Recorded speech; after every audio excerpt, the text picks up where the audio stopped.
peut-être faits pour être un peu plus décalés que d'autres.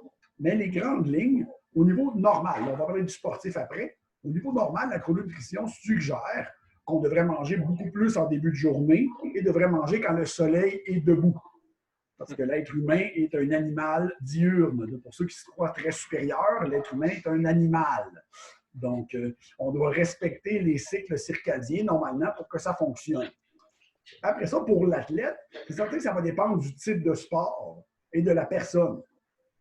C'est certain que si on parle d'une personne qui n'est peut-être pas un athlète de très haut niveau, donc peut-être une flexibilité métabolique, mais on va parler plus tard de la flexibilité métabolique, donc une capacité de jouer avec ses niveaux d'énergie de manière adéquate, on n'aurait peut-être pas le choix d'utiliser des quantités de glucides peut-être plus intéressantes au début pour favoriser une performance plutôt qu'une adaptation.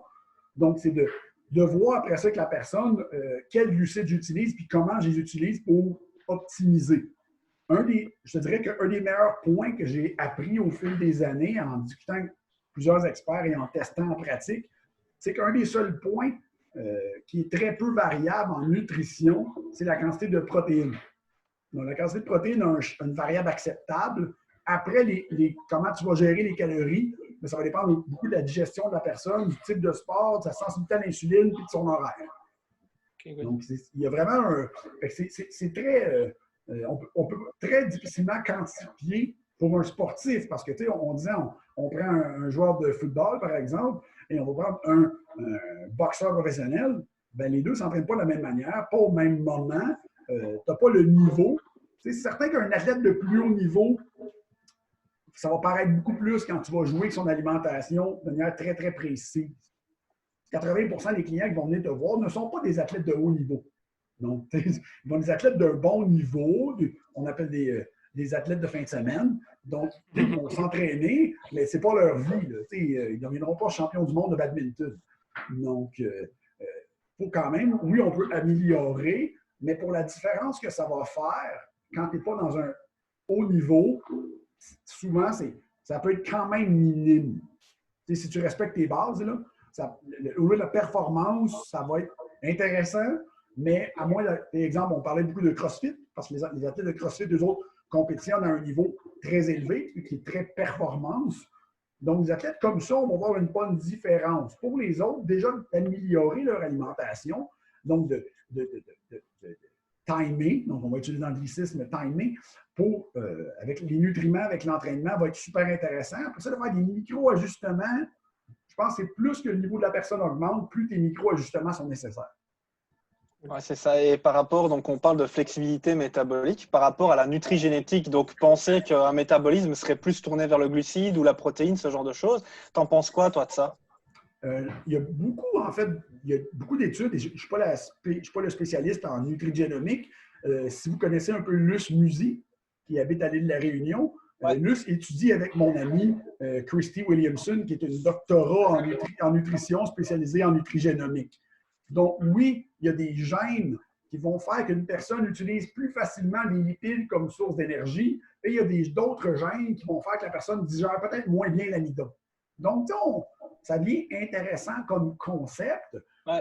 Je pense qu'il y a des pistes à regarder là-dedans. Est-ce que les grandes lignes pour tout le monde sont similaires?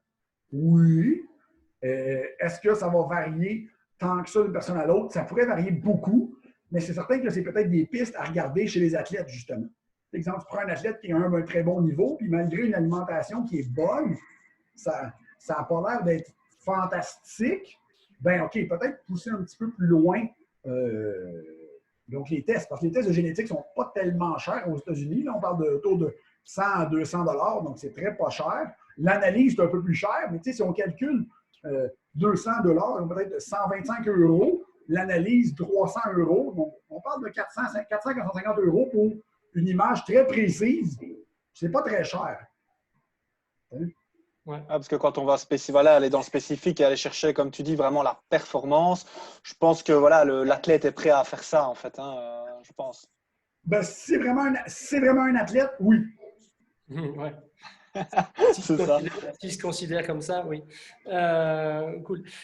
Ici, en fait, je voulais faire une petite parenthèse par rapport à ce que tu disais, par rapport à la chrononutrition et surtout par rapport à la méthode StrongFit. Je ne sais pas si tu connais la méthode StrongFit de Julien Pineau. Ça te dit quelque chose, ça?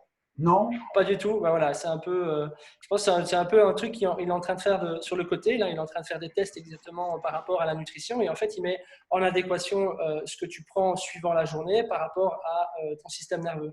C'est-à-dire que suivant ton état, l'état sympathique, parasympathique, tu vas manger tel et tel aliment. Je sais qu'ici, par exemple, Benjamin connaît un petit peu mieux ce genre de choses parce qu'il est dans une salle de CrossFit où ils sont fort basés sur la méthode StrongFit.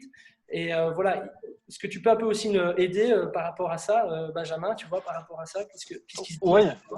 En fait, c'est le protocole. Hein. Donc, le vrai nom de ça, donc dans la méthode StrongFit, il y a le protocole StrongFit qui est une manière de s'alimenter, en fait.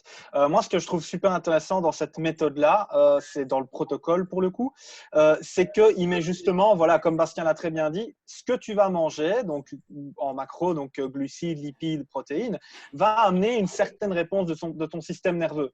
Cette réponse-là, typiquement, moi, je prends toujours cet exemple-là qui est très marrant, qui parle beaucoup en tout cas. C'est en fait, tu vas te coucher. Est-ce que tu préfères te faire border en prenant peut-être des protéines ou est-ce que tu préfères te prendre une claque dans la tête en prenant des glucides? En général, c'est assez parlant parce que c'est un peu comme ça. Moi, j'ai essayé de limiter. Ça fait aussi partie du protocole. Ça s'apparente un peu au cétogène au final, c'est-à-dire de mettre le gras, donc les lipides, les fats, en avant. Et de justement limiter les glucides que quand on en a vraiment besoin, c'est-à-dire typiquement dans notre cas avant une séance de CrossFit, quoi. Donc ça, franchement, c'est quelque chose dont j'aurais bien voulu parler avec toi. C'était ce côté, déjà, qu'est-ce que tu penses de remettre les fats en priorité? Donc vraiment, moi je parle d'aliments de base et d'aliments ponctuels, donc vraiment de manger beaucoup plus de graisse qu'à l'accoutumée, entre guillemets, pour un régime européen normal, on va dire ça comme ça. Et qu'est-ce que tu penses de justement ce qu'on est en train de dire, c'est-à-dire de la réponse du système nerveux par rapport à ce qu'on va ingérer comme macronutriments? Il faut comprendre que la réponse du système nerveux ou des neurotransmetteurs, en fait, là, si on parle de neurotransmetteurs, va être beaucoup dictée par son état. Parce qu'exemple, moi, je mange une tasse de gruau, toi, tu manges une tasse de gruau, on n'aura pas la même réponse. Donc, il y a une grosse polémique dans ça. Après ça, il y a le fait que, oui, les gras sont une bonne idée. C'est pas mauvais, c'est une source d'énergie qui est très stable et qui produit moins de déchets, en fait, qui est métabolisé de manière peut-être un peu plus efficace que les glucides. Le hic là-dedans, c'est que pour être bon à utiliser des gras, il faut que tu sois flexible métaboliquement. Il faut que ton corps soit capable d'alterner ses sources d'énergie. Et tu vas remarquer que chez certaines personnes, parce que là, dans le groupe de Strong Fitters, vous êtes une bonne gang, donc vous êtes un bon groupe, tu as dû remarquer qu'il y a des gens qui s'adaptent beaucoup moins bien. Donc, leur performance va stagner, voire même dropper à la suite et il ne réussira pas à rattraper. Là. Ça va être très long. Il y a des gens qui sont très mauvais pour faire de la bêta-oxydation, des gens qui sont très mauvais pour faire de la cétogénèse, des gens qui ne sont pas dans un état pour faire. Donc, c'est très d'emblée pas une bonne idée d'appliquer des protocoles relativement sévères et stricts sur une population générale. Oui, on a longtemps démonisé le gras, ce que je suis complètement contre, mais en me posant des questions, puis en lisant énormément sur le sujet, puis en ayant la chance de discuter avec des gens qui sont très calés en nutrition cétogène, exemple, tu te rends compte que la plupart des gens qui sont très bons en alimentation cétogène vont être très gris aussi. Donc, il y a une grosse nuance dans leurs propos. Les gens, moi, j'ai pour montrer que dans n'importe quel sujet, une personne qui n'est pas nuancée ne connaît pas son sujet. Donc, on est d'accord. C'est l'idée du podcast. C'est l'idée du podcast. Parce que si tu n'es pas capable d'amorter une nuance à ton sujet, tu ne connais pas ton sujet. Parce que ça veut dire que tu es juste biaisé, tu as cette opinion-là et c'est terminé. C'est ça. Donc, tu as été dans une direction, mais tu n'as pas été regardé dans tous les coins, en fait. C'est un peu comme ça que je le vois aussi. Hein. C'est un peu ce qui est plate dans un domaine, dans tous les domaines, mais dans un domaine aussi large que l'humain. Parce que tu peux, exemple, si on parlait d'architecture et tu me disais que ce type de structure-là est plus solide que celle-là, c'est un fait. On peut tester. On peut mettre un poids dessus, ça t'offre. Good, ça marche. Après ça, cette alimentation est meilleure que celle-là. C'est ça. OK, mais peut-être pour Benjamin, mais peut-être que si Bastien fait ça, ça ne va pas très bien. Là. Ben, c'est ça. Fait que l'impact de manger plus de gras, c'est vraiment du cas par cas et de choisir ces types de gras. Puis pour un crossfitter, pour vrai, je pense pas que c'est une si bonne idée. T'sais, les crossfitters, normalement, c'est des gens qui sont de base athlétiques. Tu ne décides pas de faire du crossfit quand ton activité préférée, c'est de t'asseoir devant la télévision. Donc, techniquement, c'est des gens qui sont déjà actifs, qui cherchent un peu plus. Disons qu'on parle des vrais bons crossfitters, on ne parle pas des cours de groupe avec des gens qui veulent juste être en forme. Donc, c'est des gens qui, techniquement, vont avoir une facilité à utiliser d'énergie. Donc, ils vont être bons pour... Fait qu'ils ne sont pas très à risque pour des problèmes métaboliques, ils ne sont pas très à risque. Fait que, pour la population générale, est-ce que la population devrait peut-être manger moins de glucides? Peut-être pas toujours manger des meilleurs glucides. On s'entend qu'on évite la farine, on évite les repas transformés. C'est ça. Mais pour avoir fait de la pratique pendant plusieurs années, dans la population générale, parce qu'en fait, c'est ça que je fais, les gens mangent souvent pas et mangent très mal. Donc, mangent soit très peu, et quand ils décident de manger, ils mangent très mal. Donc, c'est faux de dire qu'ils mangent toujours trop de sucre. Ils mangent toujours trop mal. Donc, c'est un peu complexe. Là. Fait que oui, le gras devrait être mieux compris. Est-ce que tout le monde devrait manger plus de gras? Pas du tout. Donc, c'est vraiment privilégier la qualité de l'aliment au final, plutôt que les macronutriments, si je peux dire ça ainsi? Comme je le disais tantôt, selon moi, le seul macro qui est relativement stable dans un paramètre, c'est la protéine. Parce que pour un athlète, on le sait qu'il y a un barème. Il y a des études qui ont été faites là-dessus, il y a des analyses de littérature. Moi, j'ai la chance de pouvoir discuter avec des gens qui ont des doctorats en nutrition, donc c'est très, très, très agréable et qui ne sont pas biaisés par leurs connaissances. Donc, tu trouves avec des données scientifiques sur des groupes tests que tu fais comme, bon, ben oui, OK, ça donne un bon exemple. Donc, tu peux extrapoler que la protéine, ben oui, tu peux en avoir un ratio. Oui, mais il en faut tout le temps. Là. Il n'y a personne qui va être performant avec zéro protéine. Donc, il y a ça. Après, le reste, ben, ça dépend de ton athlète. C'est quoi le ratio exactement par rapport au taux de protéines? Si on y va vers les données de synthèse de masse musculaire, parce que c'est pas mal le but de tous les athlètes de toujours être optimal au niveau de la reconstruction, on parlait d'un ratio 1,6 à 2,2 grammes par kilo par jour. OK. Donc, ce n'est pas aussi haut que ce que le bodybuilding prônait, mais à 2,2 grammes par kilo, on est quand même on est au 1 gramme par livre. Là.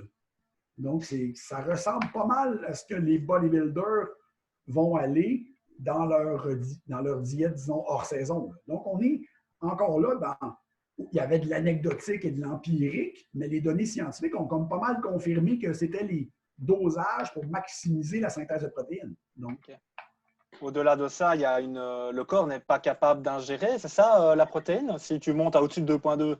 Non, en fait, c'est que c'est le fun. C'est le fun que tu sois pertinent dans tes questions.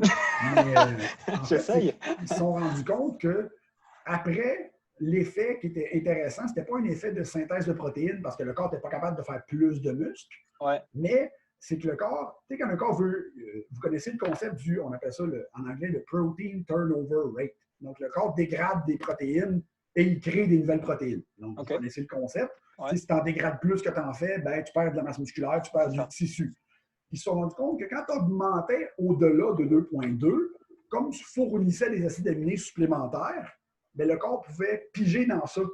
Donc, ça ralentissait la dégradation. Donc, c'était intéressant comme concept parce qu'ils ont testé jusqu'à 3,3 grammes par kilo.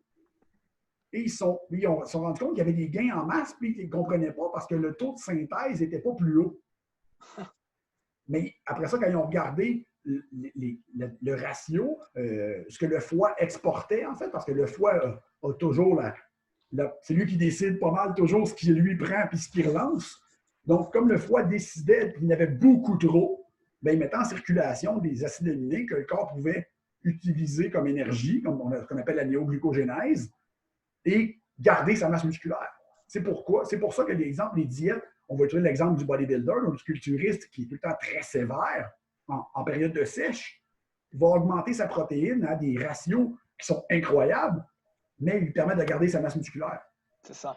Donc, c'est intéressant. Pour l'athlète, on n'a pas besoin de ça. Parce que pour l'athlète de CrossFit, tu peux mettre des glucides, des calories, donc on n'aura pas de catabolisme musculaire. Mais quand tu tombes dans des périodes de sèche ou très intenses, c'est certain que là, le taux de protéines peut augmenter pour avoir un effet sparing. Encore là, les glucides peuvent faire ça aussi, mais c'est le mécanisme. Il faut quand même voir ce que tu as comme client. Par exemple, si toi, tu es un gros mangeur de viande et tu aimes vraiment ça, ben, je vais te donner plus de viande. Je veux dire, je ne te donnerai pas plus de riz. Tu n'aimes pas ça, le riz. Fait qu'on va monter ton apport en protéines à 2,4, 2,5. Donc, c'est intéressant. Hein. J'avais jamais. Moi, en fait, de ce que je connaissais, c'était vraiment, il y a un moment où le corps, il prend plus, en fait. Et là, tu es en train de nous dire, si, il prend, sauf qu'en fait, si je comprends bien, tu me dis, hein, il n'optimise pas le gain de masse. Par contre, il optimise le fait que la masse reste là et donc donne plus de possibilités de gain. Mais c'est un truc de fou, en fait. C'est super. En général, pour la diète de gain, disons que quelqu'un qui veut être gain, tu n'augmenteras pas les protéines. Les protéines vont rester à maximum 2,2 et je te suggère vraiment jamais d'augmenter les protéines parce qu'au niveau digestif, c'est quand même le plus dur, le plus demandant. Mais au niveau sèche, ben là, ça peut être intéressant. Exemple, moi, j'ai fait du culturisme jusqu'en 2009, 2008, 2009. Et ma dernière diète de concours, je pesais 94, 96 kilos environ. Et je mangeais 500 grammes de protéines par jour. Mais je ne mangeais aucun glucide. Je mangeais des légumes verts. Donc, des légumes verts, 500 grammes de protéines et d'huile d'olive. C'était ma diète pour les 4 dernières semaines. C'est un truc de fou. C'était un test. Est-ce que je recommencerais maintenant? Non. Mais c'était un test. C'est honnête. Écoute, voilà, j'ai des questions en live. J'ai une question ici. Dans une optique de santé optimale, quel pourcentage de gras devrait constituer l'apport quotidien et également les ratios en pourcentage entre les différents gras, saturés, poly et monosaturés? Merci. Il n'y a pas de réponse à cette question-là. Non. La seule réponse intéressante, c'est que des gras polyinsaturés, normalement, au niveau de l'alimentation, dans la viande, tu en as. Donc, dans la viande va contenir des oméga-6 de manière naturelle parce que l'être humain, exemple, si tu mangeais de l'humain, comme dans le film de soccer qui tombe dans les Alpes, là, donc il y a de l'oméga-6 naturellement parce qu'on en synthétise. Donc, le tissu en fabrique et on en mange. Donc, il y a de l'oméga-6, normalement assez pour que tout fonctionne bien. Après ça, tu as l'oméga-3. L'oméga-3, dans l'alimentation, on n'en a pas beaucoup. Donc, tu sais, on disait oui, mais dans le bœuf nourri à l'herbe, il n'y en a pratiquement pas. Là. Donc, il y en a un tout petit peu. Donc, c'est certain que l'oméga-3 devient un ratio. Le ratio oméga-3, oméga-6, cela il est établissable. On va parler d'une valeur qui va être en 5 pour 1, donc en faveur de l'oméga-6, jusqu'à 2 pour 1, 3 pour 1, selon les... C'est très large. Après ça, c'est sûr que les gras saturés, tout dépendant. Moi, je te dirais qu'à date, on va y aller très large là, parce que c'est très complexe comme sujet. Là. Les gens qui ont une moins bonne santé métabolique, je suggérerais de quand même limiter l'apport en gras saturés pour opter pour des monosaturés. Donc, on parle de l'huile d'olive, de l'avocat. Si vous êtes en Europe, donc du porc ibérique, donc le porc ibérique des Espagnols, il y a des analyses qui ont été faites sur ça, puis je t'envoyerai l'étude, tu vas vraiment rire. Ils ont testé que si tu prenais du vrai Iberica Bellota, donc celui qui avait vraiment la très haute teneur en acide oléique, donc 55 %, donc ce qui est très élevé, le 55 % d'acide oléique, quand on considère que l'huile d'olive est à 70. Donc c'est très élevé.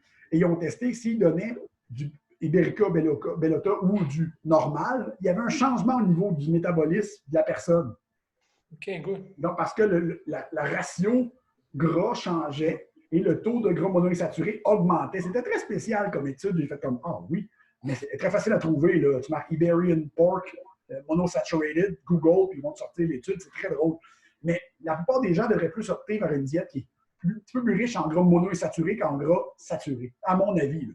Parce que si on regarde les études au niveau de la santé du microbiote, donc la résistance à l'insuline, la réponse immunitaire, c'est peut-être moins bon de consommer beaucoup de gras saturés. OK. Good. Au niveau des huiles de cuisson, qu'est-ce que tu préconises? Parce qu'il y a beaucoup de gens, par exemple, qui font à l'huile d'olive. Mais on sait très bien que ça tolère une certaine température et il y en a d'autres qui se dirigent vers l'huile de coco. Et d'ailleurs, l'huile de coco, qu'est-ce que tu en penses aussi? C'est drôle parce que la littérature sur l'huile de coconut est un petit peu complexe à lire. On avait beaucoup de bonnes études des années 90, début 2000, mais après, quand on a compris le concept des lipopolysaccharides, vous avez déjà lu sur la translocation des lipopolysaccharides de l'intestin dans le système immunitaire, en tout cas c'est complexe, mais c'est une réaction immunitaire. Là, ils ont commencé à regarder que peut-être que tous les gras saturés étaient dans le même bateau, mais on sait que les bonnes huiles de coconut ont un effet fongicide, donc un effet antibactérien. Donc, c'est complexe encore. Moi, je trouve encore que c'est une bonne alternative. Exemple, si vous avez de la margarine, vous aussi, donc la margarine, personne ne devrait manger ça. Selon moi, ça pourrait servir à huiler les côtes de porte, ça pourrait être super intéressant, mais en fait, ça pourrait être mangé. Donc, l'huile de coco peut être un bon choix. L'huile d'avocat a un point de fumaison qui est phénoménal, donc ça peut être intéressant. L'huile d'olive, moi, j'aime beaucoup garder mes bonnes qualités d'huile d'olive pour mettre à froid. C'est ça. Parce que l'huile d'olive est très riche en phytonutriments, très riche en composés, en polyphénol. J'aime beaucoup mieux prendre pas de chance qu'ils soient attaqués par la chaleur et les mettre dans des repas par la suite. Un gras que j'aime beaucoup et que les gens ne parlent pas souvent, le beurre clarifié. Oui. Donc, le ghee ou le beurre clarifié, j'adore ce gras-là pour cuire. C'est ça. Parce qu'il a une très bonne résistance à température et aussi une très belle composition. C'est ça. Good.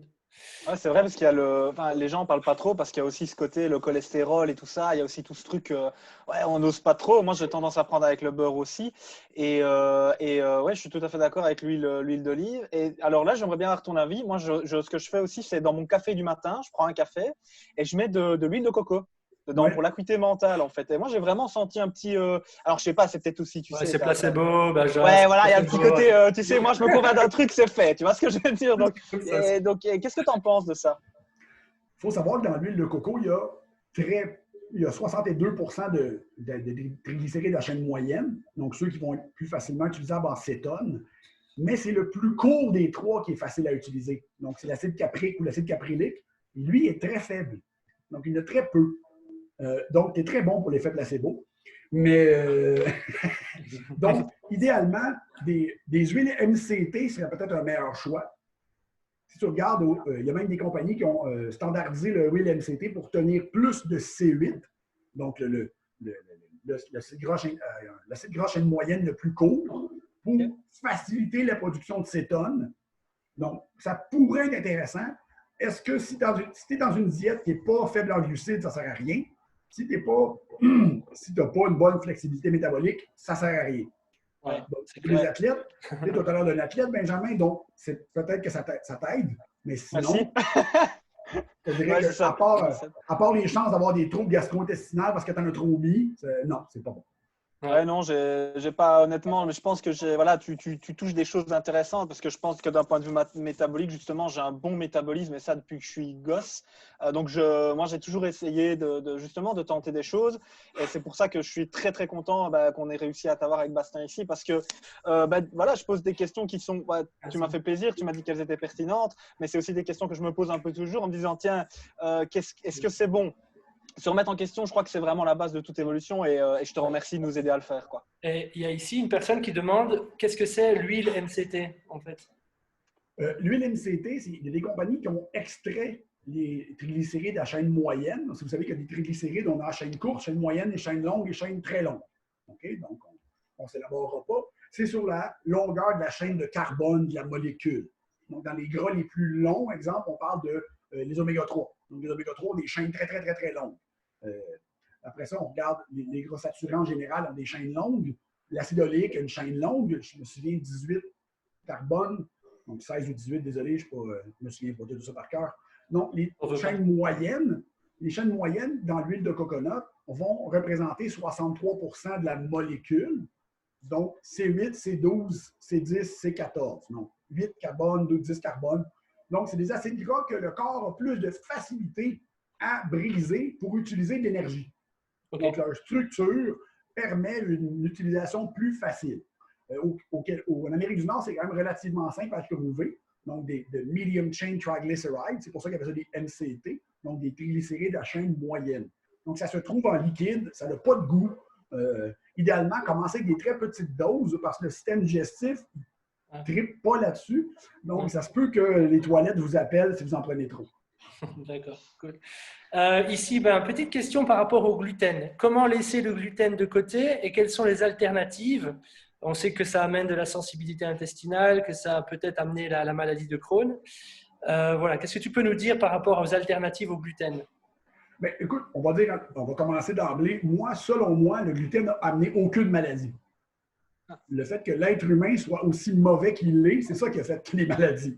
Donc, c'est l'ensemble de tout. Il faut remarquer, exemple, on parlait tantôt avant de commencer, de l'environnement. Donc, vos céréales sont moins pires que les nôtres. Et après ça, nous autres, les nôtres sont moins pires que les Américaines. Donc, on s'entend. Donc, il y a une grosse relation, et c'est très étudié aux États-Unis, entre le gluten et le glyphosate, donc le pesticide. Donc, encore là, je suis quand même d'accord que ça va avoir un impact parce que le blé est très arrosé aux pesticides, aux herbicides, parce que justement, ils veulent un rendement. Comment on peut commencer à éviter le gluten? Donc, c'est certain que moi, d'emblée, je ne vais pas couper le gluten à mes clients complètement. Je vais suggérer, exemple, d'aller vers des céréales biologiques, donc qui n'ont pas été en contact avec des pesticides chimiques, donc plus comme le camu ou ce qu'on appelle le blé corachane ou l'épeautre, qui normalement sont faciles à trouver, qui contiennent du gluten, souvent beaucoup moins parce que leur biotransformation n'a pas été faite au niveau des années. Donc, pour voir si la personne peut tolérer, exemple, des pâtes de camu qui sont souvent beaucoup plus vitaminées, beaucoup plus intéressantes au niveau santé. Sinon, après ça, vers le sans gluten, c'est certain que les farines de sarrasin, les farines de coconut, donc, peuvent être très intéressantes. Et si vous googlez, vous regardez sur Google, peut-être pas Google si vous ne voulez pas vous faire suivre, là, mais regardez sur d'autres trackers. Donc, vous allez voir plein de recettes maintenant qui est faites avec d'autres farines sans gluten. Donc, ça peut être très intéressant et très facile à faire. En fait, il y a beaucoup de gens qui se donnent beaucoup de mal à faire des recettes sans gluten. Donc, vous pouvez le trouver assez facilement sur Internet, des farines de pois chiches. Donc, c'est très facile. Okay. Donc, faut juste prendre le temps. Il ne faut pas penser que c'est totalement mal. Donc, faites vos recherches, essayez des choses avant. Vous avez beaucoup de bio en Europe, donc ça peut être, je sais que la Belgique et la France, moi, je suis allé en France, j'ai trouvé que les magasins bio qu'on avait trouvés, même les épiceries normales ont une belle section bio, parce que vous avez des producteurs locaux. Bien, allez vers ça. C'est peut-être plus simple pour votre client aussi. Là. Ouais. Si le client, après ça, il tolère très mal, il fait des réactions, exemple, il est cœliaque, il a une maladie de Crohn, OK, peut-être, là, on va l'enlever. Mais on verra. Là. Par rapport à ça, justement, donc le gluten, etc., moi, c'est quelque chose dont je parle pas mal avec les gens que je suis et tout ça. Et en fait, il y a aussi un truc que je mets beaucoup en avant, c'est l'inflammation liée aux céréales, en fait. Donc, je dis toujours aux gens, voilà, c'est bien d'aller chercher, de toute façon, c'est petit pas par petit pas, toujours. Hein, donc, une meilleure qualité est toujours mieux.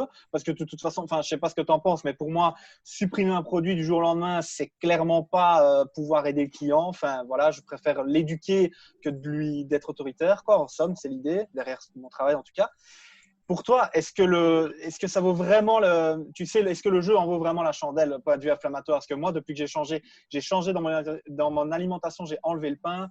Au niveau de l'inflammation, c'est vraiment fou, quoi. Ça n'a plus rien à voir. Ça dépend encore quel type de pain tu mangeais, j'imagine aussi, non? Bien sûr. Ça joue. Tu amènes une super nuance et je vais te l'expliquer. Donc, ta nuance est, est-ce que tu as coupé les céréales? Non, tu as coupé le pain. C'est vrai. Donc, tu as coupé un aliment qui n'existe pas, dans une structure qui n'existe pas, que l'intestin ne devrait pas gérer dans cette structure-là. Donc, il va créer une réponse immunitaire chez une grosse partie de la population. Et qu'est-ce qu'on mange habituellement avec du pain? Du gras. C'est vrai. Ouais. Il n'y a personne qui met juste de la confiture sur son pain. Normalement, on met du beurre, de la mayonnaise. Donc, tu sais, donc, le concept est le même. Tu as combiné un aliment qui, à la base, était bon. Va t'acheter, va au magasin bio, va t'acheter des flocons de blé corachane, donc du camu. Ouais. Mange ça. Tu vas dire, hey, je me sens très bien. oui, il est dans son état original. Il n'est pas trop transformé. Ton intestin doit faire un énorme travail pour le digérer. Mais puis, dans ton blé Corachane, est-ce que tu vas mettre du gras? Ouais. Ça m'étonnerait beaucoup que tu ajoutes une source de gras à ton blé Corachane. Donc, tu sais, il faut vraiment, vraiment faire attention à prendre l'aliment et le démoniser. Le pain, c'est mauvais. C'est ça. Ça dépend de quoi tu le manges. C'est ça. C'est vrai. Fait que si tu prends un pain blanc, puis le matin, ton déjeuner, c'est 2 toasts à margarine avec. Tu comprends qu'on a un problème. Ouais. Ici, on est sur le pain. Maintenant, on va aller sur le lait. Pour notre santé, on sait que le lait de vache, c'est pas spécialement bon. Tu vas l'expliquer peut-être pourquoi. Il y a aussi une alternative qui est connue, c'est le soi-disant lait de soja. Et peut-être qu'il y a des OGM dedans, mais en tout cas, pour toi, quel est le mieux, quel est le moins pire et quelles sont pour toi peut-être les alternatives aux deux, en fait, au final? Moi, premièrement, pour mes clients, je ne recommanderais pas de boire du lait. Donc, je vais dire à mes clients d'arrêter de boire du lait. Et, techniquement, il y a d'autres breuvages super intéressants. Et je trouve que les gens ne boivent pas assez d'eau. Donc, on va aller vers l'eau, déjà de base. Est-ce que le lait est mieux que le soya? Je pense que là, on est dans une confrontation de the lesser of two evils, là, le moins pire des deux. Normalement, je ne suis pas dans cette discussion-là. Le soya, ça goûte mauvais, ça se digère mal. Et pour le faire goûter bon, il faut qu'il mette du sucre. Donc, finalement, tu bois un demi-verre de jus à saveur de vanille. Donc, non pertinent, pas un bon produit. Le lait, même chose. Digestion quand même difficile pour la plupart des adultes parce qu'il n'y a pas beaucoup d'adultes qui gardent le gène qui permet de produire du lactase. Vous pouvez le googler en anglais. Ça s'appelle The Lactase Persistence Gene. Donc, il y a des études de fait là-dessus qu'il y a des populations différentes. Les Nord-Européens comme les Belges, donc vous avez quand même une facilité parce que nous, dans le nord des pays, on avait moins accès à tout. Donc, on a fait l'élevage très tôt des animaux. Donc, on a une meilleure rétention, mais quand même. Donc, c'est peut-être pas l'idéal. Les alternatives, c'est sûr que moi, j'aime beaucoup le lait de noix de coco. Donc, un peu comme le lait d'amande, mais ils font du lait de coco. Moi, j'adore pour la texture. Donc, c'est très crémeux. Il n'y a pas de gras ajouté, mais c'est un peu gras de base. Donc, lait de cachou. Donc, c'est peut-être d'y aller vers des choses comme ça pour aider. Le lait d'amande, j'essaie d'un peu moins encourager. Puis je pense que c'est le niveau éthique. Parce que je trouve qu'en ce moment, il n'y a pas toutes les compagnies qui sont très éthiques avec leur lait d'amande. Et il y a des gros problèmes aux États-Unis en ce moment, puis en Amérique du Sud, sur les plantations d'amandes. Donc, moi, j'essaie de me tenir. De toute façon, le seul temps que j'utilise du lait comme ça, c'est pour mettre dans mon café. Donc, voilà.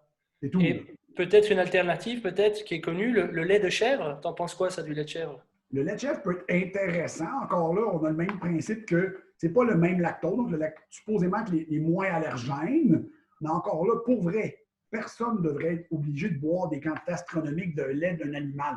C'est ça. C'est pas mauvais. J'imagine celui qui aime bien ses céréales, là, tu vois, qui met. C'est ça le problème. Là, on a un problème de céréales. Donc, voilà. Ouais, je comprends. Je vois ce que tu veux dire. Au niveau de la viande maintenant, doit-on suivre les recommandations du style OMS ou bien c'est juste les lobbies déguisés quoi, par rapport à la quantité soi-disant de viande qu'on peut manger? On vient un peu à notre sujet de tantôt sur les graisses. Si une personne est en mauvaise santé, c'est certain que je vais recommander de peut-être pas manger beaucoup de graisses saturées, non pas beaucoup de viande grasse. Parce que, au niveau digestion, au niveau qualité, il y a un niveau qualité aussi. Là. On s'entend que nous, en Amérique, je n'ai pas regardé pour vous en France ou en Belgique, parce que je suis allé en France, je ne suis pas allé en Belgique. Donc, bientôt. Bientôt, exact. Bientôt, là, à la fin du confinement. Donc, on sera là. On sera là. Donc, j'ai remarqué qu'il y avait une différence de qualité entre, par exemple, ce que nous, on trouve à l'épicerie et ce qu'on peut trouver dans un marchand. Donc, il y a une différence. Il y a des études qui montrent la même chose. Donc, la teneur en acides gras et en autres entre ce qu'on appelle du nourri à l'herbe et du commercial, il y a une bonne différence. Bon. Est-ce qu'on est obligé de manger beaucoup de viande pour être musclé? Non. Est-ce que c'est plus facile? Oui. Est-ce que Il y a des limitations à la diète végane? Oui. Est-ce que tout le monde répondrait bien à un plan végane? Non. Non. Est-ce que tout le monde répondrait bien à manger beaucoup de viande? Non plus. Fait que c'est vraiment de regarder avec la personne. Tu sais, ma blonde, ma copine, non, ma blonde est, Non, ma blonde, c'est bien. Est 100% végane depuis 3 ans et intolérante au gluten. Donc, une alimentation quand même, ben, il y a des restrictions, mais je te dirais que sa quantité de calories et de nutriments dans une journée ferait pâlir dans la vie 90% des filles de CrossFit. Là. Donc, ce qu'elle mange, c'est tout le temps phénoménal, c'est tout le temps excellent, il y a un bon apport. Mais, tu sais, pour elle était dans le fitness avant, elle faisait des compétitions de bikini, elle avait gagné la province finalement, donc le championnat provincial, pour me dire que ça prend quand même un nombre de mois avant que le corps s'adapte. Ah ouais. Donc, il y a une adaptation à manger plus de protéines véganes. Donc, c'est certain que du jour au lendemain, prendre quelqu'un qui mangeait beaucoup de viande et tout couper, non. Encore là, on parle de préparer le système. Est-ce que je pense que les gens devraient manger pas de viande? Pas du tout. Une option intéressante, vous connaissez Mark Hyman, donc le docteur spécialisé en médecine fonctionnelle américain qui s'appelle Mark Hyman. Oui. Je vois. Donc, lui, il prône une diète qui s'appelle la diète Pégane. Okay. Donc, une diète végane avec un peu de viande. C'est ça. Flexitarien. Moi, un peu. En fait, lui, je pense que les hommes ont le droit de manger 8 onces de viande par jour, les femmes 5 à 6. Donc, tu sais, c'est pas mauvais parce que dans la viande, il y a des nutriments que tu vas aller chercher qui sont quasiment impossibles à aller chercher dans la diète végétarienne. Donc, l'idée du concept pour monsieur, madame, tout le monde n'est pas mauvais. Après ça, est-ce que je vais proposer à mes clients des options véganes? Oui, parce que maintenant, on l'a. Donc, on a du tempeh, on a des pâtes de légumineuses, on a accès à des trucs intéressants, donc qui peuvent être ajoutés dans l'alimentation et souvent qui sont moins chers que la viande. Oui, c'est ça, parce qu'au final, ça revient cher. Et en plus, souvent, quand on veut consommer de la viande en quantité, bah, à moins que vous ayez un budget quand même assez élevé et que vous gagnez bien votre vie, et tant mieux pour vous, il faut quand même, faut pas se leurrer que la plupart du temps, la viande, on va la chercher au supermarché, ici peut-être au Colruyt en Belgique ou au supermarché du coin. Et ouais, tu manges des protéines, mais encore une fois, de quelle qualité et comment est-ce que ton corps les digère et absorbe ces protéines, voit la qualité du produit, quoi, qui est quand même important aussi. Pour ça, il n'y a pas de différence. Non? Ça, une protéine dans la viande d'un bœuf cheap, dans un très bon bœuf, la protéine est là, il y a une assimilation. Après, est-ce que ta réponse globale peut influencer? Oui. Là, on peut avoir une modification. Mais au niveau de l'argument protéine, non. Protéine, c'est pas protéine. 100 grammes de bœuf, c'est 100 grammes de bœuf. OK. Good. Ça, c'est bien de le dire. Ouais, ça aussi, c'est hyper intéressant. Moi, par exemple, j'ai tendance à aller vers les œufs de bonne qualité. Donc, chez nous, en Belgique, on a le code barre. Vous regardez, les premiers chiffres, c'est important. 0 et 1, c'est la meilleure qualité. Voilà, comme ça, ceux qui ne le savent pas le savent. Et d'un point de vue pécunier, d'un point de vue l'argent, c'est là que je vais chercher la plupart de mes protéines parce que ça coûte moins cher que la viande. En fait. D'ailleurs, j'ai une question par rapport à ça. C'est une personne qui dit, est-ce que c'est mauvais pour la santé de manger 3 œufs par jour? A-t-il une limite au niveau de l'apport en œufs? Non, pas de limite. Pas de limite? Vraiment pas de limite. Ça dépend encore là, un peu le même principe de votre état de santé en général, mais 3 œufs pour tout le monde, c'est pas vraiment un problème. Non? OK. Cool. Alors, il y avait aussi une question par rapport aux compléments alimentaires. Moi, je trouve que les compléments, c'est souvent la facilité un peu de la plupart des gens, entre guillemets, c'est de trouver le produit miracle, soi-disant, qui va apporter telle et telle chose au niveau physique ou au niveau de la santé. Mais voilà, je voulais savoir un peu ce que tu en pensais, toi, des gens qui se dirigeaient trop vite vers les compléments en sachant que peut-être que l'alimentation, elle n'est pas encore là, quoi. Ben, c'est comique parce que un de mes travaux, c'est justement de faire des formules de compléments alimentaires. Donc, je fais ça depuis quelques années pour des compagnies au Québec. Mais oui, les gens vont surévaluer, par exemple, les suppléments par rapport à des modifications de mode de vie. Ouais. Des modifications au niveau de leur alimentation. Donc, tu sais, en anglais, ils disent « You cannot out-supplement a bad diet ». Tu ne veux pas sursupplémenter une mauvaise alimentation comme tu ne peux pas surexerciser un mauvais mode de vie. C'est ça. Donc, la base est toujours là. Mais après ça, il y a des compléments alimentaires qu'on va appeler comme nous ici. Il y a deux catégories. Ceux qui sont nutritionnels complètement, donc les vitamines, les minéraux, et il y a les suppléments, donc les pré-workouts. Donc, c'est certain qu'au niveau des vitamines et minéraux, je ne sais pas vos statistiques, les nôtres sont quand même assez mauvais. Donc, les carences alimentaires dans le monde industrialisé sont encore présentes parce que les gens mangent relativement mal ou ne savent pas se faire à manger ou ne mangent pas une bonne diversité alimentaire. Donc, c'est certain que les vitamines et minéraux, je vais avoir tendance à en mettre souvent dans mes recommandations. Et après ça, les autres suppléments, ça va être soit temporaire, soit pour des situations spécifiques, soit pour des conditions spécifiques. Donc, c'est super intéressant. C'est un très bel outil. Chez Stuart, on l'enseigne parce qu'en fait, Mélodie et moi, on est habitués de travailler avec des suppléments parce que je veux pas, on travaille avec une compagnie qui s'appelle XPN World que vous avez en Europe parce qu'il y a un distributeur européen d'XPN. Okay. Donc, on travaille avec cette compagnie-là beaucoup, mais il y a beaucoup de bonnes compagnies qui peuvent t'aider en fait à optimiser les clients. Mais est-ce que ça devrait être la base ou pas du tout? Donc, personne ne devrait sortir d'un bureau de coach sportif ou de coach santé avec une facture de supplément qui est plus chère que la consultation. C'est clair. Dixit Herbalife. Bon, on va rien. Oh là là, ça attaque. On est en direct, je répète. Non, mais ici, c'est hyper intéressant parce que moi, allez, petite histoire personnelle, ça me parle beaucoup ce que tu dis. Parce que quand j'ai commencé en fait à faire du CrossFit il y a 4 ans, ça va vite. En fait, je n'arrivais pas, j'étais pas sustainable. En fait, j'arrivais pas à être consistant parce que j'avais le travail, le sommeil, etc. Et donc du coup, qu'est-ce qui s'est passé? Je me suis dirigé vers ces compléments-là. Et en fait, je disais aux gens, je ne comprends pas comment vous faites pour pas être dans le complément, quoi, en fait.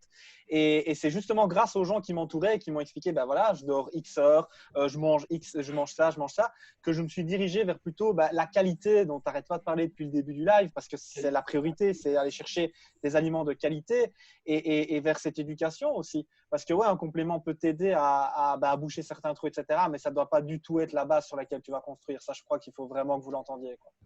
C'est vraiment ça, en fait, qu'on essaie beaucoup de prôner. Puis en fait, tu sais, la naturopathie, quand c'est bien enseigné, parce qu'en Europe, vous avez beaucoup de naturopathie aussi, là, c'est quand même très connu, je me suis renseigné. Donc, c'est une profession, ouais. Mais ça devrait être la base de tous les praticiens, là. Donc, promouvoir un meilleur mode de vie, une meilleure alimentation, et les suppléments vont être là pour combler ce qui reste.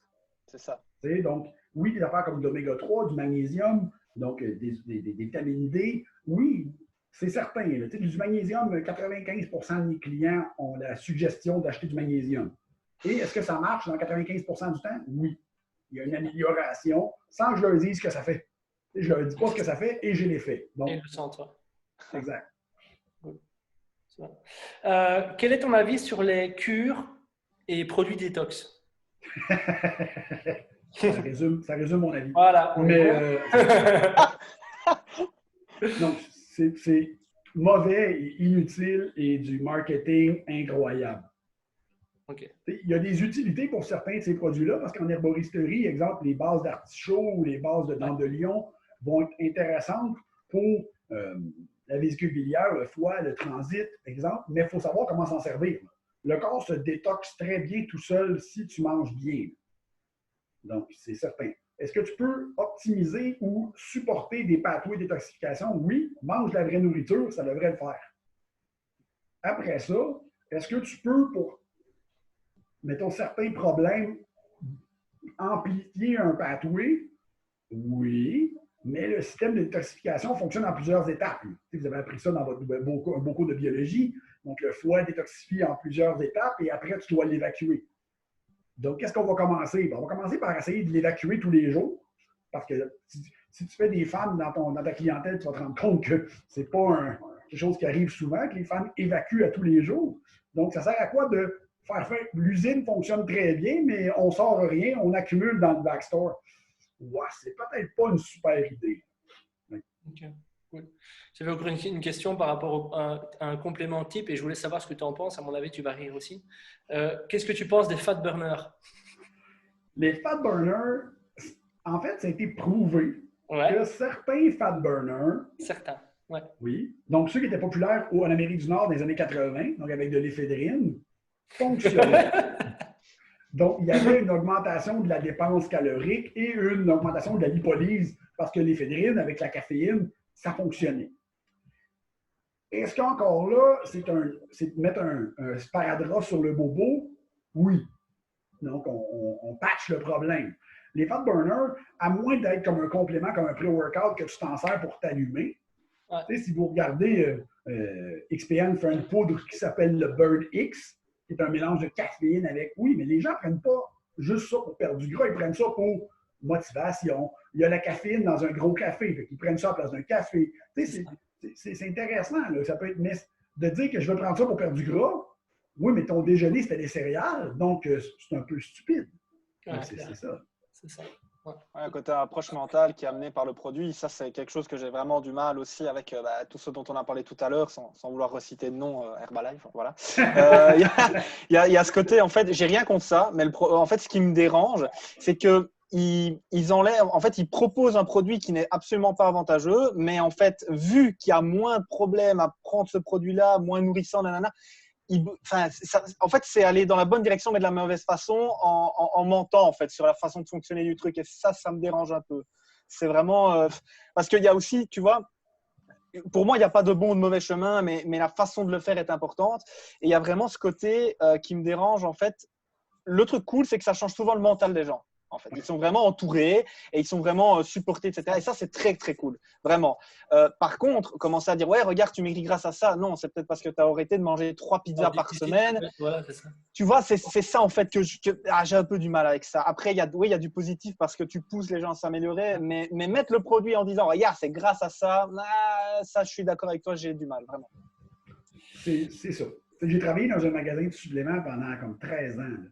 Ouais. Donc, c'était, les gens, je vais prendre un fat burner. Bon, vous savez, madame, monsieur, vous devez changer votre alimentation, vous devez faire ci, vous devez faire ça. Tu sais, le premier qui regarde, il fait non. Fat burner. Non. Puis, bonne journée. Ben, tu sais, c'est quelque chose de ça. C'est ça, il faut aussi savoir. Oui, c'est vrai qu'il faut aussi savoir la clientèle avec laquelle tu parles, enfin, les personnes avec qui tu. Oui, c'est vrai, c'est important. Ouais. Si tu vois que la personne est intéressée, OK, continue à parler, peut-être même conseiller d'autres choses. Mais si la personne elle rentre, là, puis ils sont. Ben non, j'ai essayé, là, ça ne marche pas. Là. OK, prends tous les pots de fat burner de l'univers, vas-y. Vas-y. Ben ouais. Maintenant, on va parler un petit peu, si tu le veux bien, du jeûne intermittent. Peux-tu nous expliquer en quoi consiste le jeûne intermittent? Est-il intéressant de le pratiquer et pour qui? Dans quel but? Et à quelles conditions pour qu'il soit bien réalisé? Ça fait beaucoup de questions, ça. C'est une bonne question. Voilà. Donc, le jeûne intermittent, le concept de base vient du fait de manger sur une moins longue période, X, dans une journée. Donc, si on regarde, exemple, l'Américain moyen, parce que nous, on est collé sur les États-Unis, en fait, on est collé sur le royaume de l'obésité et de la sur-mesure. Donc, les gens mangent 16 heures par jour pour 8 heures de sommeil, parce que les gens vont manger du lever au coucher tout le temps, parce qu'ils vont grignoter. Puis au bout de la ligne, finalement, le système n'est jamais à vide. Donc, il ne roule jamais sur ses propres mécanismes. Le jeûne intermittent, la base, c'est de manger sur une moins longue période. Donc, de pousser ça. Est-ce qu'il y a des périodes de prédéterminées? Non. Non. Idéalement, si on regarde les spécialistes en chrononutrition, un qui est intéressant s'appelle Sachin Panda. Donc, S-A-T-C-H-I-N, puis Panda. C'est pas son nom complet, hein, parce que c'est un Indien, fait qu'il y a un nom comme long, comme ville en France, là, mais donc, vous pouvez le googler, il est super intéressant. Donc, lui, c'est un des sommités au monde en chrononutrition, donc en chronobiologie. Ils ont démontré que de manger pour l'être humain sur une période de entre 10 et 11 heures par jour et de jeûner le reste du temps, déjà améliorait le fonctionnement de certaines cellules. Donc, il y avait déjà une autophagie. Donc, l'autophagie, c'est une destruction, une autodestruction des cellules pour un recyclage. Donc, l'autophagie, mitogénèse, donc, je comprends les termes. Donc, le jeûne intermittent devrait être utilisé pour la santé. Parce que ça n'a jamais été une diète ou une approche utilisée pour perdre du poids. OK. C'est pas ça le but. Le but, c'est sur la santé, l'inflammation, la santé métabolique, le renouvellement des cellules, ralentir le vieillissement cellulaire. Donc, c'est le but du jeûne intermittent. Est-ce que je trouve que l'idée théorique est un concept excellent? Oui. C'est pour ceux qui vont me suivre ma page Instagram et mon Facebook, je poste sur tous les sujets. Et j'ai parlé du jeûne un petit peu dans la dernière année, pour montrer que oui, il y avait des avantages. Encore là, il faut que ça rentre dans ton horaire. Il faut que ça soit pertinent.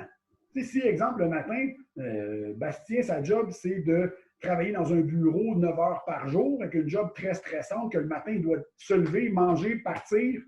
C'est certain que si ton cortisol est très, très, très haut et que de ne pas manger, c'est parce que tu n'as pas faim, il y a peut-être un problème. Donc, finalement, il y a des mécanismes à tenir compte. Et il y a beaucoup de gens qui, comme le matin, n'avaient pas faim, ont décidé de faire du jeûne intermittent. C'est ça. Oui, mais non, vous ne jeûnez pas. Votre mode de vie, c'est de la merde. Souvent, c'est qu'ils dorment très mal. Le matin, ils se lèvent à la course, il se lève à 8 heures pour être au bureau à 8h30. Il habite à 15 minutes. C'est comme, OK, on a un. Mais c'est vrai, la réalité, c'est ça. Il y a beaucoup de gens, oui, mais j'avais pas faim le matin. Tu ne laissais pas le temps d'avoir faim. À 8h03, tu es dans tes culottes, puis à 8h05, tu es dans ton char. Fait que, ça va pas bien, là. Non. C'est vraiment de le rentrer dans un horaire. Exemple, moi, j'ai fait les tests de jeûner plus ou moins longtemps. J'ai pas essayé de jeûner plus que 24 heures parce que ça ne me tente pas. Je veux pas. J'aime trop ça manger. Mais, exemple, hier, j'ai fait le test. J'ai fait longtemps que je n'avais pas fait un dimanche de faire du jeûne plus que 16 heures. Donc, 16 heures sans manger. Et bizarrement, donc, encore là, ça m'arrivait souvent quand j'ai testé l'été dernier, je ne dormais pas. Donc, j'arrivais le soir pour me coucher, puis je n'étais pas capable de dormir. Donc, il y a quelque chose qui décalait mon cycle circadien et je trouvais que c'était anormal. Est-ce que c'est parce que je le fais pas assez souvent? Peut-être. Et pourtant, j'ai mangé la même chose que d'habitude. Je l'ai juste mangé sur une fenêtre plus courte. Donc, est-ce que chaque personne, c'est bon? Non. Est-ce que ça peut avoir des impacts négatifs? Oui. Est-ce que ça peut être positif de manger sur une moins longue période? Bien sûr. Et moi, je vais suggérer à mes clients de manger sur une fenêtre de 12 heures. OK. Non, maximum 12 heures, non. Déjà là, ça change leur habitude de manger des céréales devant la télé le soir. Donc, c'est intéressant, mais c'est de l'adapter aux clients. C'est ça. Et pour une personne qui a des douleurs chroniques, par exemple, est-ce que ça peut l'aider à faire en sorte que voilà, il y ait des inflammations et tout? Tu vois ce que je veux dire? Une personne qui a des inflammations, des douleurs chroniques, est-ce que ça peut aider? Oui, si c'est bien fait par un professionnel, donc par une personne qui comprend comment la personne qui est atteinte a sa journée, comment ça fonctionne, oui, ça pourrait aider. Donc, c'est anti-inflammatoire à la base. OK. Good. Et alors, il y avait une autre question aussi par rapport au fait qu'imaginons une personne mange très bien, elle a une alimentation assez équilibrée, mais elle continue à avoir des douleurs, des inflammations. Est-ce qu'il y a des compléments alimentaires à ce moment-là qui sont recommandés pour ce genre de choses? Bien, il faut définir c'est quoi très bien. Il faut définir qu'est-ce que c'est les douleurs et chez quelle personne ça s'applique, comment c'est arrivé, parce que c'est bon d'avoir l'historique. C'est sûr que les compléments, comme les bases de curcumine avec Boswellia, donc vont aider avec l'inflammation, mais encore là, on patch. Donc, c'est sûr que l'oméga 3 de base va aider. Et l'oméga 3, tout le monde devrait en prendre, donc ça va aider. Mais pour des cas comme ça, qu'on parle de maladie chronique, donc ce que tu expliques, ça ressemble à un cas d'arthrite, donc une arthrite rhumatoïde, c'est certain qu'il va falloir pousser un peu plus loin que de dire qu'il prend ça pour ça. Donc, OK. Cool. Moi, par exemple, je suis la formation Quantum avec Jacob Hamel, la formation en ligne, et il y avait un module par rapport à la digestion, par rapport avec toi. Je trouvais ça très passionnant parce qu'en fait, tu disais que la première chose que tu regardais, c'était la qualité des intestins, en fait, la qualité de l'absorption des nutriments, etc. Et quels étaient les facteurs observables par rapport à ça. Est-ce que tu le sais un peu nous en dire un peu plus par rapport à ça? Pourquoi est-ce que c'est si important que ça d'avoir une bonne digestion? Bien, c'est drôle parce qu'en fin de semaine, chez Institut AT, on va donner le cours pour la première fois qui s'appelle Anatomie digestive, absorption des nutriments. Et donc, vraiment, le cours a été créé, je l'ai finalisé dans le début du confinement. Là, il est en train de se terminer, puis on le donne en webinaire ce week-end. C'est un cours qui est, désolé, exclusif pour les élèves chez Institut AT, donc, mais qui va être en ligne plus tard dans l'année. Donc, pourquoi c'est important? Parce qu'en fait, le monde dit, il y a une expression qui dit « tu es ce que tu manges ». Non, tu es ce que tu absorbes. Parce qu'au bout de ligne, si tu manges, mais ta digestion n'est jamais très bonne, ben, tu vas absorber rien. Donc, tu vas absorber très peu de nutriments. Et les nutriments, donc on parle, par exemple, des vitamines liposolubles, ben, il faut avoir une bonne digestion pour les absorber. Parce que je veux pas, vu qu'ils sont dans un corps gras, il faut qu'il y ait une dissociation, il faut qu'il y ait une absorption, il faut qu'il y ait une émulsification. Même chose pour les protéines. Tu n'as pas d'acidité gastrique, les protéines. Ils vont juste sortir. Tu vas avoir des ballonnements, tu vas avoir des selles nauséabondes. Mais non, c'est vraiment au niveau de l'absorption, puis au niveau que le rôle de l'intestin, c'est de finir la digestion. Donc, c'est de finir avec des enzymes qui sont des tout petits robots, donc des nanorobots, qui vont juste finir défaire des petites connexions. Mais c'est parce que si, exemple, tu décides d'avaler des steaks et des morceaux gros comme ça, bien, ça se peut que l'enzyme ne soit pas capable de régler ça. Donc, c'est un peu trop gros. Donc, ça, c'est une clé USB, là, essayez pas de manger ça. Mais non, c'est bon. Un bon point, on va le dire, c'est que les gens n'essayent pas de manger les clés USB. Mais on ne sait jamais, il y a des gens qui achètent Herbalife. Mais c'est juste au niveau de la digestion, de l'assimilation finale, il faut que le système digestif fonctionne. Ça serait stupide de ne pas le penser, de ne même pas regarder. Parce que, ben, attends, OK, je vais enlever le mot stupide parce qu'il y a des gens qui ne le savent pas. Donc, c'est de l'ignorance, mais ce n'est pas de la stupidité. Donc, mais il faudrait être un peu à côté de ces pompes pour ne pas penser que le système digestif a un impact. Parce que le système digestif, s'il ne fonctionne pas, ça ne marche pas. Donc, point final. C'est tout. Et je donne un exemple en formation d'un des premiers cas que j'ai eu de problème digestif avec un client sévère. On parle de 2015, en 2015, donc dans les premières années de ma pratique, où je faisais déjà de la naturopathie, mais je n'avais pas encore mon école. Donc, il y a un client qui rentre. Le client n'est pas gras, mais il a vraiment beaucoup de gras sur le ventre. Le client, il m'amène sa diète, et sa diète, pour sa masse musculaire, il mange beaucoup trop. Donc, il y a des amis culturistes, mais tu sais, des culturistes de fin de semaine. Là. Donc, il mange 3000 calories par jour. Il a environ 130 livres de masse maigre. Fait que t'es comme, non, ça marche pas. Là. Il y a un décalage. Oui, mais je prends pas de muscle. C'est vrai, tu prenais exemple sa masse maigre, tu regardais la progression, parce que c'est pas moi qui l'entraînais, c'était un de mes amis qui s'appelle Sébastien Boulet, qui est un entraîneur au Québec. Il l'entraînait, puis il disait, oui, mais ses gains ne sont pas super bons, puis il ne perd pas de gras rapidement. Mais pas de problème. Fait que moi, au début, je pose des questions de base de bon naturopathe, sans pousser trop, parce que tu sais, le client, les hommes sont comme ça. Hein. Les hommes sont très, oh non, ça va bien. Oh oui, non, ça va bien. OK, pas de problème. Fait que, tu sais, moi, je prends les pinces, je fais une recommandation alimentaire, et ça progresse, mais correct. Après 4 à 6 semaines, à un moment donné, parce qu'à un moment donné, pas sûr que les clients vont comprendre ça, à un moment donné, donc, le client, je regardais toujours son gras de ventre, puis je ne comprenais pas parce que c'était le seul pli à la pince qui ne descendait pas vraiment. Là, je dis, toi, est-ce que tu trouves que c'est lourd manger? Non. Est-ce que tu as des gaz? Ouais, correct, c'est normal. Ouais, mais normal pour un homme, normal pour une femme, c'est différent. Je dis, OK. Est-ce que tu as déjà essayé des enzymes digestives? Non. OK, bon, on va faire un test.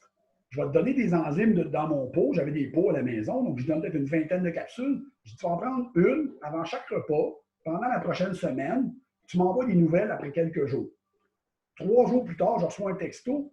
Le client il dit, wow, ça fait vraiment une grosse différence. Je vais à la toilette 2 fois par jour, puis c'est des très belles selles. Je m'avais déjà dit que tu allais aux toilettes normalement. Non, mais non, ça c'est normalement d'abord. Avant, c'était pas normal. OK. Prochaine visite, le client rentre, prend ses pinces, perdu 2,4% de gras, mis 3 livres de masse maigre. Sur une période d'environ 8 semaines, le client a perdu, ça fait longtemps, là, le client avait mis 6 livres de masse maigre et avait perdu l'équivalent en gras.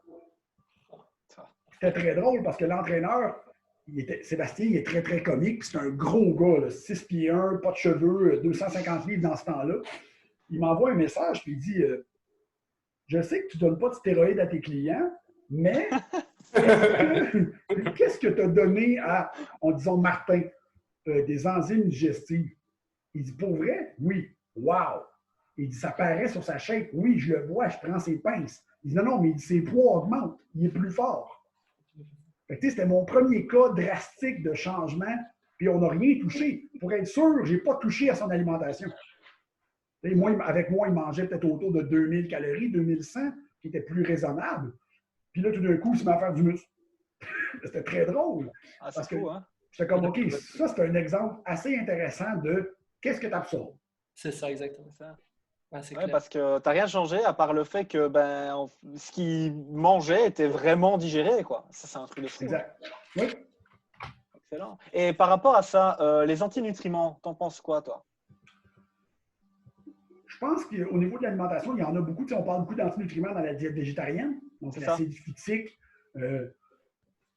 Ça peut être intéressant. Il faut faire attention parce que la plupart de ces aliments-là, un coup, ils sont cuits, vont perdre beaucoup de leur acide phytique. Donc, la cuisson va éliminer une très grande partie de leur effet antinutriments. Donc, c'est certain. Ouais. Je pense qu'on exagère souvent l'effet antinutriments parce que il y a beaucoup de gens qui sont encore anti-véganes, en fait, sont biaisés sur le concept parce qu'ils n'ont jamais lu. Mais c'est vrai.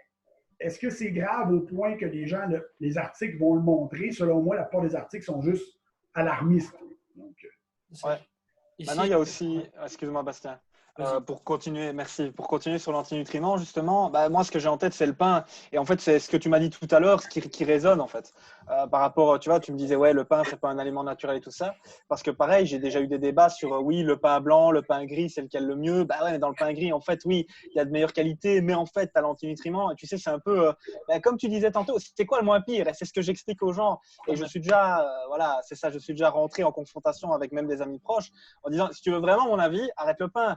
Mais si tu veux vraiment aller dans le pain, vois celui qui te fait le plus mal. Parce que j'en avais un qui était justement en mode, ouais, moi, le pain gris, ça va pas du tout. Je dis, c'est sûrement lié aux antinutriments. L'autre qui me disait, le pain blanc va mieux. Je dis, ça veut dire quoi? Ça veut dire que par rapport à tout ce qu'il y a en sucre, etc. dedans, glucose et tout, tu l'assimiles bien. Donc, ouais, je reviens avec tout ce que tu me dis. Je sais pas, tu vois, c'est un peu, il n'y a pas qu'un chemin, quoi. Non, c'est ça. C'est toujours multifactoriel. Tu sais, le pain gris, nous, on appelle ça du pain brun, là, mais parce qu'ils mettent du colorant ici qui est brun. Mais c'est pour ça. Donc, la grosse différence, en fait, dans les deux pains, c'est surtout qu'un est plus dur à digérer que l'autre, parce que la structure est moins altérée. Ouais. Pour quelqu'un qui a un système digestif qui ne gère pas bien les amidons, mais c'est certain que le pain blanc va passer souvent plus facilement que les pains moins transformés. C'est un signe souvent d'une mauvaise digestion de base, là, donc c'est pas l'idéal. Ouais, super, merci. De rien. Alors, c'est un petit mot pour les personnes peut-être en surpoids et qui ont du mal à perdre du poids. On n'est pas tous égaux face à la balance, point d'interrogation. Alimentation de la mère, les antibiotiques pendant l'enfance, tu imagines tous les problèmes que la mère a pu absorber, qui ont un impact sur le microbiote. C'est-à-dire qu'il y a le microbiote de l'enfant aura directement un petit souci par rapport à l'alimentation de la mère. Voilà, est-ce que tu sais un peu nous dire par rapport à ça, qu'est-ce que ça engendre en fait?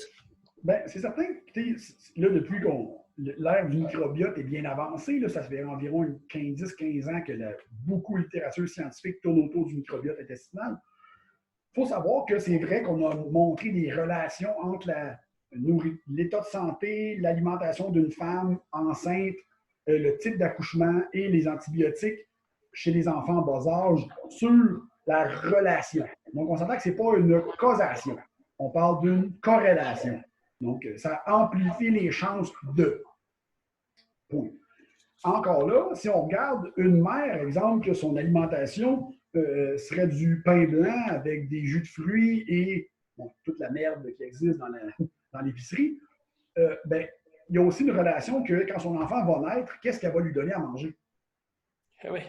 Oui. C'est ça, le concept est que les gens mélangent corrélation et causation. Oui, mais la mère qui mangeait très mal enceinte et qui avait un mode de vie de merde, et que chez elle, exemple, elle s'occupait mal, l'enfant a pogné 14 infections en étant bébé, donc il a fallu qu'il donne des antibiotiques parce que sinon il était pour mourir. C'est peut-être elle aussi qu'au bout de la ligne, va manger de la margarine, des pop-tarts, des céréales, des boire du jus et de la liqueur. Donc, j'extrapole, je ne suis pas méchant vers les gens, mais je veux dire, on a tendance à mettre des causes à effet qui ne sont pas là. Oui, c'est vrai, il y a une corrélation, tu amplifies beaucoup tes chances de. Donc, ton bagage génétique Et ce qui se passe in utero, donc dans l'utérus, va influencer énormément ton développement. Tu sais, vous avez fait des cours avec Matt Boulay, j'imagine que vous connaissez Matt. Donc, le développement de l'enfant influence énormément la progression de l'adulte. Mais c'est la même chose. Tu sais, moi, Matt, dans les premières discussions qu'on a eues, je dis, oui, mais Matt, l'œuf et la poule, tu sais, j'ai dit là, tu parles de, bon, vous vous en souvenez, le tronc cérébral se développe en premier, la sérotonine, l'adrénaline sont en premier, après, on a la dopamine. Donc, on a la. Je mets Mathieu, encore là, dans le développement, si la mère, le sentiment d'insécurité, donc on parle de sentiment, on ne parle même pas de développement. Donc, si le bébé se sent toujours insécure, est-ce qu'il va avoir tendance à vouloir explorer? Non. Est-ce que c'est parce qu'il n'a pas rampé? Oui, mais c'est parce qu'il n'a pas rampé parce que le parent ne le laissait pas? Non, il n'a pas rampé parce qu'il avait peur. Parce que la peur, ça, c'est une émotion, même si dans ce cas-là, ce n'est pas de la peur parce que c'est un cerveau non développé, donc c'est un cerveau qui voit juste le danger. Donc, le danger était surexprimé. Est-ce que le fait d'avoir mangé du jus durant toute ta grossesse, ça a amplifié le concept? Oui, parce qu'il y a aussi le concept qu'on pense que les émotions se transmettraient. Il y aurait un bagage émotionnel qui pourrait se transférer. Donc, c'est très, très, très, très, très large.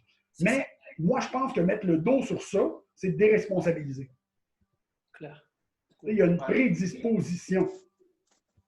Et moi, je le demande à mes clients, avez-vous une historique de conditions médicales familiales? Avez-vous été accouché par césarienne ou voie normale? Ou avez-vous d'historique de maladie étant jeune? Donc, ça sort. C'est exact. Mais tu sais, le client me dirait, oui, j'ai pris 12 antibiotiques, mes parents sont obèses, morbides et ils font du cholestérol. Je vais dire, ah, ben pauvre toi, tu vas être gros et malade. Bonne journée. Non, c'est un facteur de risque. Donc, c'est ça. En restant un peu sur le microbiote, est-ce que tu as un mot sur les greffes de microbiote par rapport à ça? On n'est pas rendu là encore. La science teste encore. Parce que, veux pas, une greffe de microbiote, c'est super cool. Tu as entendu mon expression dans le module de gestion qui dit c'est super intéressant de s'aimer du grain, mais si tu sèmes sur de l'asphalte, donc tu n'auras pas de gazon. Là. Donc, c'est un peu ce qu'on essaie de faire avec des greffes. C'est qu'on prend le terrain, on le change. En fait, nous, au Québec, on appelle ça de la tourbe. Donc, on va remettre une couche de bon gazon dessus. Oui, mais si en dessous, c'est du pavé. Ouais, c'est ça. Fait qu'au bout de la ligne, c'est intéressant si la personne est capable de faire des changements et continuer ces changements. C'est ça. Donc, il n'y aura pas de guérison magique. Est-ce que ça peut être intéressant pour des conditions, exemple, comme le coli, donc les maladies digestives, que tu pognes la bactérie E. coli qui est hyper dangereuse, là, de faire un vidage et de remettre, oui, ça va l'enlever. Les nouvelles bactéries que tu vas mettre vont se battre contre. C'est intéressant. Mais est-ce que ça va guérir? Fuck out. On est loin de ça. Ah, il faut quand même repartir sur une base saine que tu vas faire en travaillant sur voilà, le fond, la forme, etc. Et ça, il faut que ton terrain, on en a parlé aussi avec Jean-Philippe Carrière, ça la notion de terrain. Quelque chose ne peut pas se développer dans un milieu qui n'est pas prompt à son développement. C'est ça, exact. C'est toujours la prédisposition. Tu sais, les bactéries ont évolué en même temps que nous.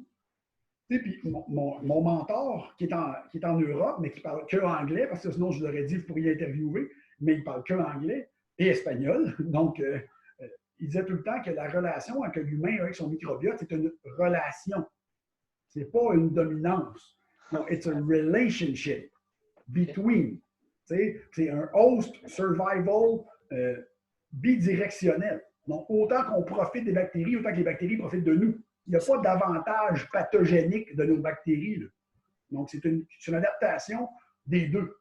Ah, c'est super. Oui, parce que, exemple, il y a une fille que tu peux suivre sur Internet que je trouve des fois qu'elle exagère parce qu'elle est très.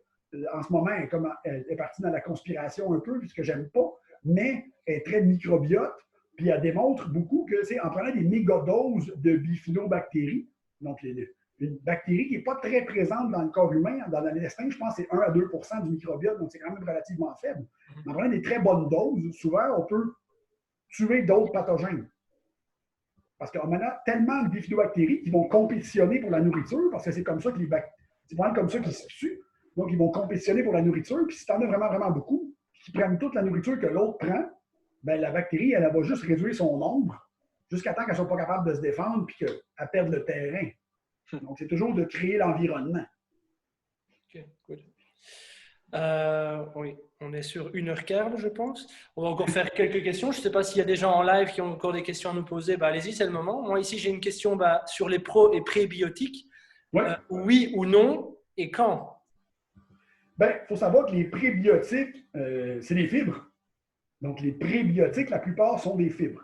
C'est très drôle parce que depuis qu'on a découvert le terme prébiotique, au début, c'était toutes des fibres, toutes des polysaccharides. Maintenant, on se rend compte que le resveratrol est un prébiotique, la vitamine B2 est un prébiotique. Mais le terme prébiotique veut juste dire nourrit et module la flore intestinale. Moi, quand je parle des prébiotiques, je vais parler de fibres. Point. Donc, tout ce qui est un composé vraiment des végétaux qui va aider à avoir une adaptation de la flore intestinale. Quand? Ça dépend de la personne. Lesquels? Ça dépend de la personne.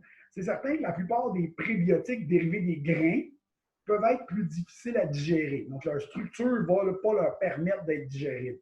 Après ça, tout ce qui est dérivé plus d'une graine et d'une graine, exemple de l'amande, parce qu'il y a des fibres dans l'amande, peut être intéressant. C'est vraiment du cas par cas à ce niveau-là. C'est certain que je vais privilégier l'alimentation. Après ça, je vais trouver les prébiotiques, mettons, qui pourraient être intéressants pour une personne à l'autre. Donc, chez XPN, j'ai fait une formule qui s'appelle le fibre complexe, qui est un mélange d'aliments prébiotiques. Donc, très intéressant. Et je discutais avec mon mentor Alex, que lui, il vient d'en faire une pour la compagnie qui s'appelle Biotic Research. Donc, Biotic Research, une compagnie américaine qui fait que du supplément thérapeutique. La fibre s'appelle BioFiber, donc biofibre. Donc, j'ai été voir le mélange parce que je ne savais pas qu'il avait fait. Puis, c'est exactement ça. Donc, c'est un mélange d'aliments prébiotiques avec des dérivés de plantes. Donc, c'est bien fait. Là. Oui. Est-ce qu'il y a des questions ou pas? Je regarde un petit peu. Moi, j'aurais bien voulu parler, comme on a dit tout à l'heure, en fait, le cortisol. Oui. Par rapport à ça, par rapport à l'alimentation. Parce que moi, c'est quelque chose que je n'ai pas du tout en avant. J'aurais bien voulu avoir ton avis par rapport à ça, Mathieu. Bien, il y a beaucoup de gens, puis on voit encore des articles passer sur le cortisol qui démonisent énormément le cortisol. Ouais. Ce qui est un problème selon moi, parce que le cortisol, tu en as besoin pour l'apprentissage, tu en as besoin pour restabiliser l'énergie, tu en as besoin pour le fonctionnement du système immunitaire. Ce qu'on n'a pas besoin, c'est d'avoir toujours du cortisol, des pics de cortisol. Donc, le système devrait être capable de rouler sur un niveau basal de cortisol, parce que tu es supposé avoir du cortisol. Et le plus gros des problèmes vient quand le système immunitaire est toujours trop stimulé. Parce qu'une des grosses interactions que les gens ne comprennent pas, c'est que le cortisol intervient beaucoup dans les fonctions immunitaires pour faire de la différenciation de type de cellules immunitaires. On va dire ça de même. Fait que quand tu es toujours en train de stimuler l'action immunitaire, de stimuler, exemple, le fight or flight, donc le je me sauve ou je me bats, c'est certain que là, le corps va devenir plus poussé vers le côté très sympathique, donc très actif. Est-ce que ce côté-là est intéressant? Oui, quand c'est spontané pour un athlète. Tu t'en veux là. Est-ce que, exemple, un athlète va mieux endurer le cortisol d'une épreuve? Oui, parce qu'il est habitué, il va associer l'épreuve aussi. Le corps va réussir à rationaliser ses ratios par rapport à l'effort. On donne beaucoup l'exemple qu'il y a une partie de perception. Si toi et moi, demain matin, on décidait d'aller faire de la Formule 1, pas mal sûr qu'à 300 km/h dans une voiture, on ferait beaucoup trop de cortisol et d'adrénaline pour le principe. Mais prends le chauffeur de Formule 1, mets-le devant un auditorium, puis dis vas-y, il faut que tu donnes une conférence en Formule 1, il va avoir beaucoup trop de cortisol pour le principe. Donc, tu sais, ça dépend tout le temps de l'exemple de la personne, donc de mettre des personnes dans des situations où ils doivent s'adapter, parce que le cortisol, c'est comme ça que les gens doivent comprendre, c'est que c'est l'hormone de l'adaptation. Donc, pas le stress. C'est l'hormone de la survie, de l'adaptation. Donc, point. C'est comme ça que ça doit être vu, c'est comme ça que ça doit être compris pour bien voir le concept. Donc, on a besoin de cortisol pour répondre à des situations.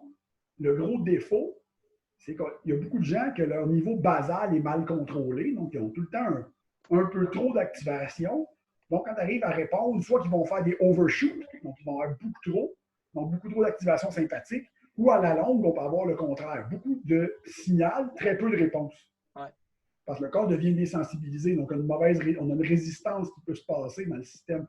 Donc, au niveau du concept, c'est que qu'est-ce qui est le meilleur ami du cortisol? Bien dormir. Si tu dors bien, ça va bien aller déjà de base. Ouais. Après ça, c'est manger. Après ça, c'est ta gestion de ton énergie. Si demain matin, moi, je veux faire du CrossFit, c'est terminé. Là. Pendant 2 semaines, je vais mal dormir parce que je n'ai pas la capacité physique de faire ce type d'exercice-là. Ça ne me tente pas. Et je ne suis pas prête non plus. C'est certain que si je vais all out, mon système risque de me donner des petits chocs pendant quelques semaines le temps que je m'adapte. C'est toujours une question d'adaptation. Ouais. C'est ça que les gens pensent qu'ils comprennent mal au niveau du cortisol. Oui, ouais, complètement, parce que quand tu dis, pour moi, c'est game changer, hein, ce que tu viens de me dire, parce que effectivement, c'est compris comme une hormone de stress. Et toi, tu viens et tu dis, non, c'est pas une hormone de stress. Certes, c'est une hormone qui arrive quand il y a du stress, mais parce qu'en fait, en vrai, c'est une hormone de l'adaptation. Et moi, ça résonne avec beaucoup de choses de comment je vois ça, comment je le ressens, parce que c'est un truc sur lequel j'ai jamais trop fixé, mais là où j'ai envie de mettre une petite info et je veux voir ce que tu en penses, c'est aussi le stress, c'est par rapport à ta gestion de cette hormone, en fait. Parce que si tu n'arrives pas à autogérer la réponse qui va arriver, que tu te mets toi-même un peu dans l'anxiété plus que dans le stress, donc dans la peur de ce qui va arriver, boum, réponse du cortisol très forte, et donc une adaptation qui n'est pas adaptée, donc du coup, dérégulation. Enfin, c'est comme ça que je le ressens. Ben, le cortisol et ce qu'on appelle le fight or flight, donc l'adrénaline, sont très reliés. Là. Donc, l'adrénaline est très, très sporadique parce que c'est un neurotransmetteur, donc c'est très rapide. Le cortisol, lui, vient comme soutenir des fonctions spécifiques pour le long terme suite à ça. Donc, c'est vraiment une activation. C'est certain que si tu ne réussis pas à te débarrasser de ton signal d'adrénaline, donc ton signal adrénergique sur des longues périodes, parce que, exemple, ton système ne va pas bien, ou ce qui est intéressant que Matt et Christian ont parlé un petit peu dans leur live, donc ce qu'on appelle la flexibilité cognitive. On est capable de rationaliser les processus, d'être capable de comprendre ce qui se passe dans l'évolution d'un concept, d'essayer de rationaliser tes parties limbiques, parce que c'est quand même compliqué. Donc, c'est un peu ça qui va arriver. On le voit là, en ce moment avec les conspirations puis la panique générale. Bon, il y a beaucoup de gens qui n'ont pas de flexibilité cognitive. En fait, les gens qui sont atteints de diabète ont moins de flexibilité cognitive que les gens normaux. Donc, c'est une statistique super intéressante. C'est relié à la santé du cerveau. C'est normal. Donc, très intéressant. Ouais, super intéressant. Écoute, Matt, après 1h25, je pense, on est quand même bien, hein, ça passe vite le temps. Hein. En tout cas, comment est-ce qu'on peut te retrouver sur Facebook, ma page de naturopathe s'appelle Mathieu Bouchard ND, donc naturopathe. Sur Instagram, on peut me trouver à Mathieu B_ND, donc assez facile. La photo, c'est moi, donc c'est facile à voir. Donc, c'est pas mal les deux choses. Sinon, vous avez la page de l'Institut AAT, donc AAT. Donc, c'est très, très simple. On s'en vient en France. Là, probablement, on venait en juin, mais finalement, on va décaler parce que vous sortez de confinement, j'imagine, en même temps que les Français, donc au mois de mai. Donc, il y a des chances qu'on décale un peu plus tard. Donc, mais on va descendre, c'est déjà réservé, donc on va descendre plus tard dans l'année. Donc, on donne vraiment l'information de naturopathie. Si vous voulez regarder sur notre site web, là, en ce moment, c'est beaucoup pour le Québec parce qu'on est en train de travailler notre marché beaucoup ici. Mais oui, on est dans l'optique plus tard de commencer à mettre peut-être plus de trucs en ligne pour justement avoir une plateforme peut-être un peu plus internationale. OK, good. Super. Top. C'est cool. Ici, je voulais te remercier en tout cas de cet échange, d'avoir pris ton temps, surtout de répondre à ces questions que les gens ont posées. C'est chouette. En tout cas, de toute façon, tout ce que tu as dit sera dans la description parce qu'ici, on est présent sur Facebook et sur YouTube pour le moment. Bientôt, on va être présent sur une plateforme de podcast. Je vais un peu voir de mon côté. Comme ça, on a plus de visibilité. C'est important. Et merci beaucoup. En tout cas, je voulais faire un petit teaser par rapport au prochain invité et je pense que tu le connais, Matt. Je vais le dire maintenant. Le prochain invité, ce sera jeudi et ce sera Stéphane Cazot. Oh oui, tu vas sûrement t'amuser. Je ne le connais pas personnellement parce qu'il est en entraînement, donc on ne se connaît pas. Mais oui, je sais que c'est quelqu'un que vous allez avoir beaucoup de plaisir à interviewer. Il est très sympathique. Voilà, Stéphane Cazot jeudi et ce sera à 18h en direct aussi. Ça va? En tout cas, je vous souhaite une bonne journée et également. À bientôt alors. Salut. Encore merci Matt. À bientôt. Merci Benjamin. À bientôt. Salut, ciao.